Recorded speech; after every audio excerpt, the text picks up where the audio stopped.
Hello, Aspirants. I'm Indumati Karthikeyan from InKar IAS Academy. Today we are going to see about the Hindu editorial news, that is 7th December current affairs. This topic taken from the Delhi edition. The topic is Public Health Insights from the 1896 Bombay Plague. That is a topic comes under our GS1 population and health associated issues.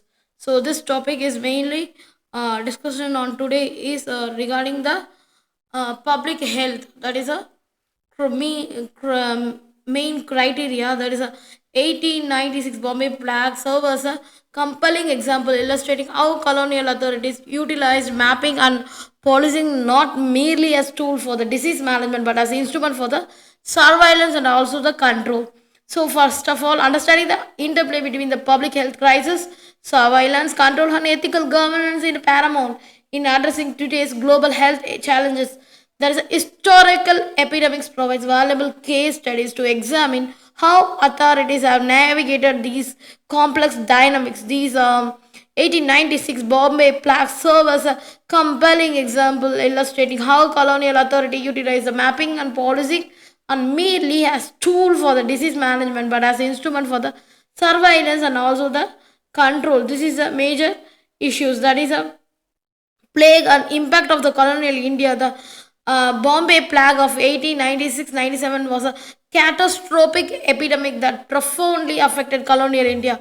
It is originating in Bombay through trade networks with the fast east. The plague rapidly spread throughout the Bombay presidency and also the neighboring princely states, and also eventually permitting across the subcontinent. By September 1899, the epidemic had claimed over 370,000 lives as a document by the Indian Plague Commission. There is a response to the epidemic. The outbreak exposed significant deficiency in the public health infrastructure during the colonial regime. The Plague Commission was appointed, that is in response of the authorities that established the commission in 1898 November, but there is a championship of T.R. Fraser from the University of Edinburgh, and also there is a commission embarked on the extensive investigation and conducting over 70 sittings and examining 260 witnesses, culminating in 5 columns and detailed documentation provided.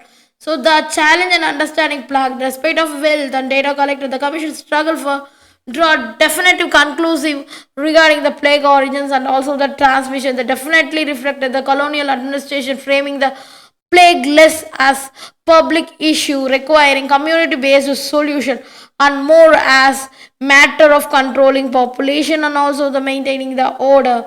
So this is a major issue in the news. Why it is emphasized, that is to control over cases. That is a notable aspect of the commission work was a utilization of maps and also divergence from John Snow's approach. That is a unlike iconic spot map employed by John Snow during 1854, that is cholera outbreak in London, which pinpointed the location, affected individual and identity of the pattern of disease spread, and also map produced the Indian Plague Commission diverged significantly in purpose and also the design. There is a purpose on the maps. Rather than detailing residents, the plague victims clusters, the classes commission maps emphasize railway lines, inspection, station, quarantine zones, and also the police reforms.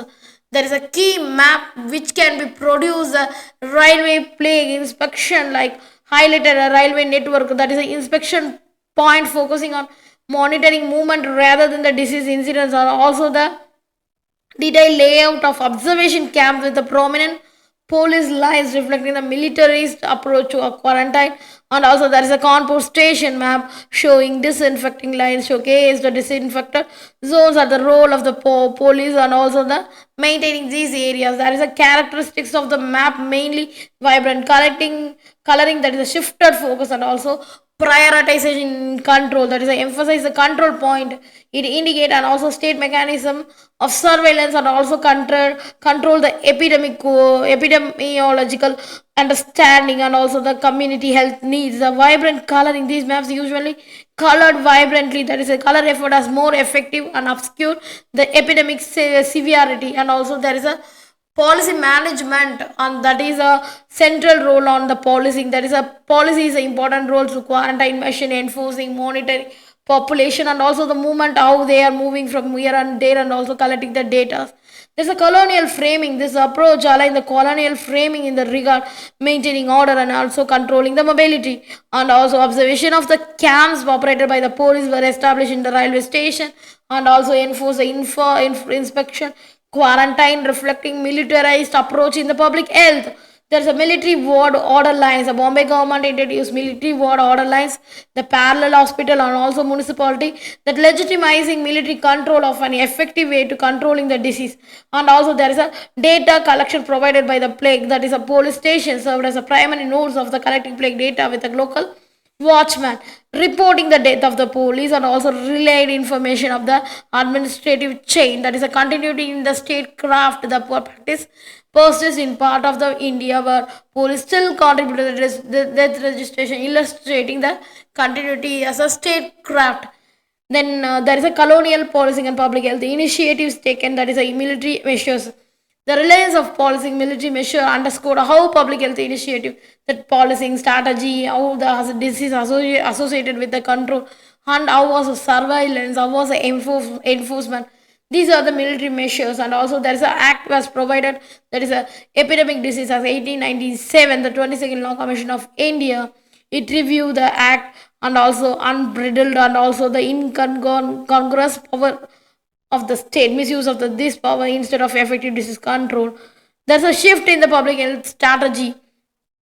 The modern times have seen a shift towards a medical professional assuming surveillance role and reflecting evolving public health strategy and ethical consideration regarding the appropriate programs. And also there is a role in the map. There is a map which shaping the perception, that is there is a design and presentation of the map. The design will definitely give the presentation of the plague maps played a significant role, that is a control measure, emphasize on control role, that is a vibrant colors are also very much helpful for that. And also there is a state priorities in the power dynamics or reinforcement of the power dynamics, that is highlighting the surveillance and also the policing measure, that is visual representation of the state priorities and also the masking of true crisis, influencing the perception. The maps may mask the true scale and crisis suffering of individual, reinforcing the total colonial agenda of maintaining order and also the control. There's a focus shift, that is where the disease could attack rather than who was affected, shifting the focus, individual experience, the broader control strategies. There is a broader connotation, that is a broader implication, that is on health surveillance and also policy. There's a historical use of mapping and policing. This is a major important thing. And also there is a evolution of the surveillance mechanism is happened, that the modern period increasingly favor medical professionals and also the healthcare workers, reflecting changes of the professionalism and also the ethical standards, even public importance expectations. And also there is a framework has been done, that is a mapping affected individuals and also the control points, emphasize the control points, that problem framing and also the policy action. And moreover there is a ethical consideration, that is a individual right and public policy, that modern strategy must balance the effective surveillance and also ethical obligation, avoid infringing the personal freedoms. And also policymakers would continually risk in who benefit and who is harmed. So this is a major issue, that the power dynamic and representation to recognize the map data power structure helps the understanding of the dynamics today. And also there is a continuity in examining the past and present reveals how historical practice influences the modern governance and also the public health strategies. And also there is a advanced population register in some countries now eliminate the need of the census and also surveillance in the data collection method. So finally what we conclude, that there is a examination of mapping policy, surveillance control and ethical governance. So importance of framing the health issues appropriately, and also develop sophisticated surveillance systems to respond the contemporary health system. So the reinforcing equitable power dynamics or infringing the personal freedom. So learning from the past enable to create a public health policy both effective and just fostering trust and collaboration between the authorities and also the community. they serve. Thank you so much.